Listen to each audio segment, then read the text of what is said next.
Coach Chot Reyes nagbitaw na bilang head coach ng Gilas Pilipinas. At hinamon nga nito ang mga basher niya sa social media. Ano nga ba ang sinabi ni Coach Chot? Alamin natin yan.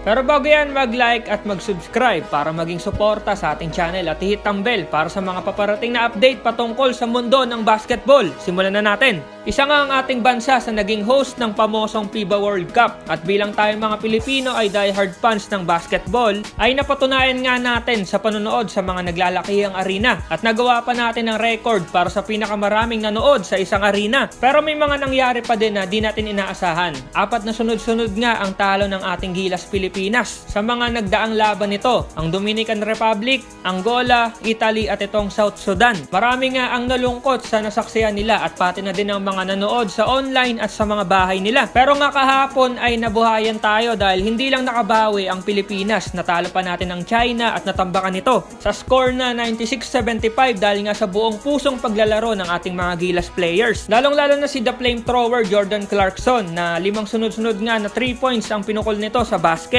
Napakasayang makita na nanalo ang Pilipinas at pinagbunyi ito ng mga kababayan natin. Pero hindi lang yan ang headline ngayon dahil si Coach Chot Reyes after manalo ng Gilas kahapon ay nag-step aside na nga ito bilang head coach ng Gilas. Anya ni Coach Chot ay hindi nga daw niya sinasabing magre-resign siya dahil hindi daw siya isang quitter. Gusto nga lang daw niyang i-emphasize yung sinasabi ng karamihan. Dagdag pa ni Coach Chot na na-assigned nga daw siya sa isang trabaho pero hindi nga daw niya na-deliver kung ano dapat yung resulta. Siguro nga daw ngayon ay oras na para mag-step aside at hayaan ng SBP na magdesisyon para sa ikabubuti ng team at sa ikagaganda ng programa. Madami nga ang nagulat dahil dito sa ginawa ni Coach Chot. Pero ito din kasi ang sinisigaw ng ibang basketball fans para nga sa Gilas dahil kailangan na ma-improve ang program ng Gilas at maghanap ng mas angkop na coach para nga pamunuan ng ating national team. Hindi pa tapos ang sinabi ni Coach Chot pero para ito sa mga bumabati ko sa kanya. Sabi nga ni Coach Chot ay sa 3 nakalaban nga daw ng national team natin ay kinapos nga daw tayo. Hindi lang naman daw tayo ang hindi naka-advance sa second round. Andyan ang France at Australia. Marami nga daw ang hindi naka-advance na malalakas na team. Pero nga daw sa Pilipinas, bawal matalo. Sa ating mga Pilipino, bawal matalo. Dagdag pa ni Coach Chot na tatanungin nga daw niya lahat ng may ayaw sa kanya. Willing nga daw si Coach Chot na sagutin lahat ng mga tanong nila as long as harap-harapan daw nilang itatanong yon. Huwag nga daw magtago ang mga ito sa social media. Ano ang masasabi nyo mga kabulista sa sinabi nga nitong si Coach Chot? At sino ang pwedeng pumalit sa kanya? Comment nyo lang sa baba at babasahin ko yan.